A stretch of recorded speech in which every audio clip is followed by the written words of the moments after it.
ወንድሜ ዛሬ የምነግርህ ሚስጥር በዓለማችን ላይ ያሉ እጅግ ማራኪና በራሳቸው የሚተማመኑ ወንዶች ብቻ በስውር የሚጠቀሙበት ነገር ግን አብዛኛው ተራ ወንድ ፈጽሞ የማያስተውለው ታላቅ የስነ ልቦና መሳሪያ ነው። ተረጋግተህ አእምሮህን ክፍት አድርገህ በጥሞና አዳምጠኝ። 90% ወንዶች አንዲትን ሴት ለመሳብ ትኩረቷን ለመማረክና በውስጧ የሳቢነት ስሜት ለመቀስቀስ የግድ ውድ ልብስ መልበስ፣ ብዙ ገንዘብ ማውጣት ወይም ማለቂያ የሌላቸውን የማባበያ ቃላት ማሽጎድጎድ ያለባቸው ይመስላቸዋል። ነገር ግን በባህሪ ሳይንስ በጥልቅ ስነ ልቦናና በስውር ስነ ልቦና እውነት ላይ ከተመረኮዝን እውነታው ፍጹም ተቃራኒ ነው። አንዳንዴ አንዲትም ቃል ሳትናገር ምንም አይነት ግልጽ ጥረት ሳታደርግ በሰውነት ቋንቋና በድብቁ አእምሮ ምልክቶች ብቻ በሴቶች አእምሮ ውስጥ እጅግ ከፍተኛ የሆነ መግነጢሳዊ ስሜት እና ኬሚስትሪ መፍጠር እንደምትችል ታውቅ ይሆን? ዛሬ በዚህ ቪዲዮ በሴቶች አእምሮ ውስጥ ሳታውቀው ያለምንም ግፊት ጥልቅ የሆነ መሳሳብ እንዲፈጠር የሚያደርጉ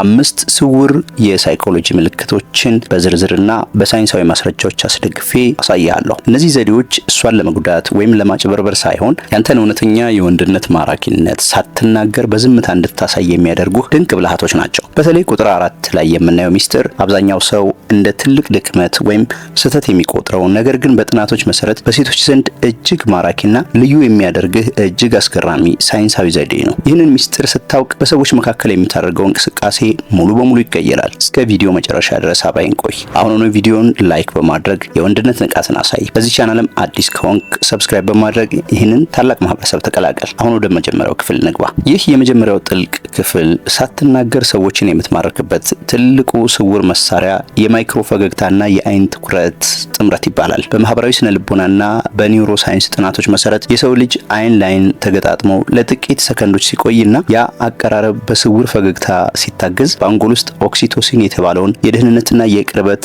ስሜት ቀስቃሽ ሆርሞን በከፍተኛ ሁኔታ እንዲመነጭ አድርገዋል። አብዛኛው ወንድ ሴት ልጅን ሲመለከት ወይ ፍርሃትና ሀፍረት በበዛበት ሁኔታ አይኑን በፍጥነት ያሸሻል ወይም ደግሞ ምንም አይነት ስሜት ሳይኖረው ልክ እንደ ቁጡ ሰው ፍጥጥ ብሎ ይመለከታታል። ሁለቱም መንገዶች ስህተት ናቸው። የመጀመሪያው ፍርሃትን ሲያሳይ፣ ሁለተኛው ደግሞ ጠበኝነትን ያንጸባርቃል። ትክክለኛው የስነ ልቦና ስልት የሚለው ግን ይህንን ነው። በአይንህና በከንፈርህ ጥግ ላይ ብቻ የምታሳይ ስስና ረቂቅ ማይክሮ ፈገግታ ስጣት ወይም ትንሽ ፈገግታ ስጣት። ይህ ስልት በአእምሮዋ ውስጥ ይህ ወንድ በራሱ ሙሉ በሙሉ የሚተማመን ምስጢራዊና እኔን የማይፈራ ጠንካራ ሰው ነው የሚል ድብቅ አእምሮአዊ መልእክት ይተክላል። ሁልጊዜ ጥርስን አሳይተው መሳቅ ያንተን ተፈላጊነት ሊቀንሰው ይችላል። ነገር ግን በአይንህ ብቻ የምታሳየው የተረጋጋ ፈገግታ ከፍተኛ የወንድነት መተማመንና ማራኪነትን በዝምታ የሚያውጅ ታላቅ ጥበብ ነው። ወደ ሁለተኛው ክፍል ስንሻገር በንግግርና በማህበራዊ ግንኙነት ውስጥ ተጽዕኖን ለመፍጠር የምንጠቀምበት ስልት ወደፊት ቀረብ የማለት ኃይል ይባላል። በሰውነት ቋንቋ ሳይንስ ውስጥ አንድ ሰው የተቀመጠበት ከማመጥ ስለ ውስጣዊ ፍላጎቱና ስልጣኑ እጅግ በጣም ብዙ ሚስጥራትን ይናገራል። ወንዶች ከሴቶች ጋር በሚያወሩበት ወይም በአንድ ማህበራዊ ቦታ ላይ በሚቀመጡበት ሰዓት ወይ ፍጹም ተዝናንተው በረጅሙ ወደ ኋላ ተዘርግተው ይቀመጣሉ። ይህም ስሜት አልባ ወይም ግድ የለሽ ያስመስላቸዋል፣ ወይም ደግሞ በፍርሃት ተሸማቀው ይቀመጣሉ። ስልታዊው የሳቢነት መንገድ ግን በምታወሩበት ጊዜ የሰውነትን የላይኛውን ክፍል በጥቂቱ ፍጹም በተረጋጋና ስሜታዊ ባልሆነ መንገድ ወደሷ ለጠጥ ማድረግ ወይም ደግሞ ቀረብ ማድረግ ነው። ይህንን የምታደርገው በጩኸት ወይም ተደናግጠህ ሳይሆን እሷ የምትናገረውን ነገር በከፍተኛ ትኩረት እየሰማሃት መሆንክን በሰውነት ለማሳየት ነው። ይህ ረቂቅ እንቅስቃሴ በእሷ ድብቅ አእምሮ ውስጥ ይህ ሰው ለእኔ ሙሉ ትኩረቱን ሰጥቶኛል፣ እኔን የማዳመጥና የመረዳት ከፍተኛ አቅም አለው የሚል ስሜት ይፈጥራል። ወደ እሷ በጥቂቱ ቀረብ ማለትህ በመካከላችሁ ያለውን ማህበራዊ ርቀት በስውር በማጥበብ የቅርበትና የጥልቀት ኬሚስትሪ ስሜትን ያለምንም ንግግር በከፍተኛ ሁኔታ እንዲጨምር ያደርገዋል። ይህንን ስታደርግ ግን የሰዎችን የግል ክልል እንዳታጣብብ ፍጹም በተረጋጋና በለስላሳ ሁኔታ መሆን አለበት።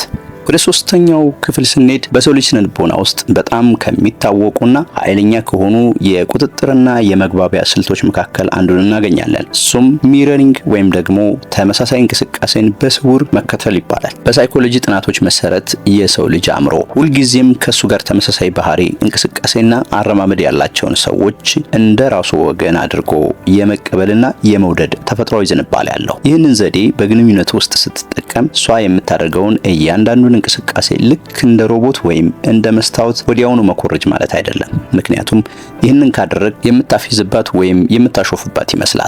ይልቁንም በጥልቅ ብልሃትና በስውር ስነልቦና ሕግ መሰረት እንቅስቃሴዋን ማጥናት ነው። ለምሳሌ እሷ ስታወራ እጆቿን ካጣመረች ወይም ስልኳን አንስታ ጠረጴዛው ላይ ካስቀመጠች ወይም ደግሞ ወደ አንደኛው ጎን ዘመም ካለች አንተ ወዲያውኑ ሳታደርገው ከጥቂት ሰከንዶች ወይም ከአንድ ደቂቃ ቆይታ በኋላ ፍጹም በተፈጥሯዊ መንገድ ተመሳሳይ እንቅስቃሴ ታደርጋለህ። እሷ እጆቿን ካጣመረች አንተም ከጥቂት ጊዜ በኋላ እጆችህን በተረጋጋ ሁኔታ ታጣምራለህ። ይህንን ስታደርግ የእሷ ድብቅ አእምሮ ይህንን እንቅስቃሴ ይመዘግበዋል። አእምሮዋ ሳታውቀው ይህ ሰው ልክ እንደኔ ነው፣ የኛ አስተሳሰብና ስሜት አንድ ነው ብሎ እንዲያስብ ያደርገዋል። ይህ ስልታዊ ተመሳሳይነት በመካከላችሁ ራፖርት ወይም ፍጹም የሆነ ድብቅ መግባባትን እና መተማመንን ያለምንም ቃል የሚገነባ ታላቅ የስነ ልቦና ሚስጥር ነው። አሁን ወደ አራተኛውና እናንተ ተመልካቾቼን ወደ ነገርኳችሁ ወይም ቃል ወደ ገባሁላችሁ እጅግ አስገራሚና ሳይንሳዊ ወደ ሆነው ሚስጥር መጥተናል። ይህ ዘዴ በስነ ልቦና ጥናት ዘ ፕራትፎል ኢፌክት ወይም የፕራትፎል ክስተት ይባላል። አብዛኛው ወንድ ሴት ልጅ ፊት ሲቀርብ ምንም አይነት ስህተት የማይሰራ ፍጹም የሆነ ሁሉንም ነገር ያወቀ እና የበላይ የሆነ ሰው ሆኖ ለመታየት ከፍተኛ ጭንቀት ውስጥ ይገባል። ነገር ግን ሳይንሱና በጥንቃቄ የተመረመሩት ጥናቶች የሚያሳዩት ፍጹም ተቃራኒውን ነው። ይህ ህግ የሚለው አንድ ሰው በራሱ የሚተማመንና ብቃት ያለው ወንድ አንዳንድ ጊዜ ትንሽ ስህተት ሲሰራ ወይም ድክመቱን በየዋህነት ሲያሳይ ሰዎችን ከማራቅ ይልቅ ይበልጥ ተወዳጅና ሳቢ ያደርገዋል። ምክንያቱም ፍጹም ለመሆን የሚጥር ወንድ ሁልጊዜም አስመሳይ ይመስላል። ሴቶች ደግሞ ከጭንብል በስተጀርባ ያለውን ድራማ በቀላሉ ያነቡታል። ለምሳሌ አብራችሁ በምትሆኑበት ሰዓት ትንሽ የቃላት መሳሳት ሲገጥምህ ወይም በእጅህ የያዝከውን ነገር በጥቂቱ ስታስቀምጥ ሲወድቅብህ ደንግጠህ ፊትን ከማጥቆርና ከመጨናነቅ ይልቅ በራስህ ላይ ቀለል አድርገህ ፈገግ ማለት መቻል አለብህ። ወይም ደግሞ ስለ ህይወትህ ስታወራ ሁልጊዜ ጀግንነትን ብቻ ሳይሆን አንድ የድሮ የዋህነት ስህተትህን አንስተህ በሳቅ ማውራት እጅግ ሳቢነትን የሚጨምር ጠቃሚ ነገር ነው። ይህ ባህሪ በሴቷ አይን ውስጥ ይህ ወንድ ስህተቱን የማይፈራ ድክመቱን በግልጽ የሚያምንና በራሱ ላይ ፍጹም የተማመነ እውነተኛ ወንድ ነው የሚል ትልቅ ክብርን ይፈጥራል። ፍጹም አለመሆንክን በኩራት ማሳየት መቻልህ የሰዎችን ልብ ያለምንም መከላከያ የሚሰብርና አንተን እጅግ ማራኪ የሚያደርግህ ሳይንሳዊ ዘዴ ነው። ወደ አምስተኛውና የመጨረሻው ኃይለኛ ስልት ስንሻገር ይህ በዝግመተ ለውጥ ስነ ልቦና ውስጥ እጅግ የሚፈራው ፕሪሴሌክሽን ወይም ማህበራዊ ተቀባይነት ይባላል። የሴቶች ስነ ልቦና በተፈጥሮ አንድን ወንድ ለይቶ ከመውደዱ በፊት ያ ወንድ በሌሎች ማህበረሰቦችና በሌሎች ሴቶች ዘንድ ምን ያህል ተቀባይነት፣ ክብርና ምቾት እንዳለው በስውር ይመረምራል። ይህ ማለት በፍጹም ሴቶችን ማሳደድ ወይም ካገኘሃት ሴት ጋር መሆን ማለት አይደለም። ይልቁንም በአንድ ማህበራዊ ቦታ ላይ ስትገኝ ካሉ ጓደኞች፣ ከሌሎች ሴቶችና ከሰዎች ጋር ያለ ግንኙነት ፍጹም መልካም፣ ተጫዋችና የተከበረ መሆኑን ማሳየት ነው። እሷ አንተን በሩቅ ሆና ስትመለከትህ ሌሎች ሴቶች ወይም ሰዎች በአንተ ዙሪያ እየሳቁ ምቾት ሲሰማቸውና ሲያከብሩ ስታይ በሱ አእምሮ ውስጥ ይህ ሰው ደህናና አስተማማኝ ወንድ መሆን አለበት፣ ምክንያቱም ሌሎች ሰዎች ወደውታል የሚል ቀጥተኛ ምልክት ይሰጣታል። ይህ ማህበራዊ ተቀባይነት ሳትናገር ሳቢነትን በከፍተኛ ሁኔታ የሚጨምር ትልቅ ዋስትና ነው። አንተ እሷን ለማግኘት መሮጥ የለብህም። ይልቁንም የራስን ማህበራዊ ክብርና የወንድነት አቋም ከፍ ስታደርግ እሷ ራሷ ወደ አንተ ክልል ለመግባት እና ያንን የአንተን ድንቅ ዓለም ለመጋራት መፈለጓ ፈጽሞ የማይቀር ተፈጥሯዊ ህግ ነው። ለማጠቃለል ያህል ዛሬ የተነጋገርንባቸው 5 ስውር የሳቢነት ሳይንሳዊ ሚስጥሮች ቀላል ቢመስሉም በተግባር ላይ ስታስተውላቸው ግን ውጤታቸው እጅግ አስደናቂና ኃይለኛ ነው። ማይክሮ ፈገግታ፣ ወደፊት ቀረብ ማለት፣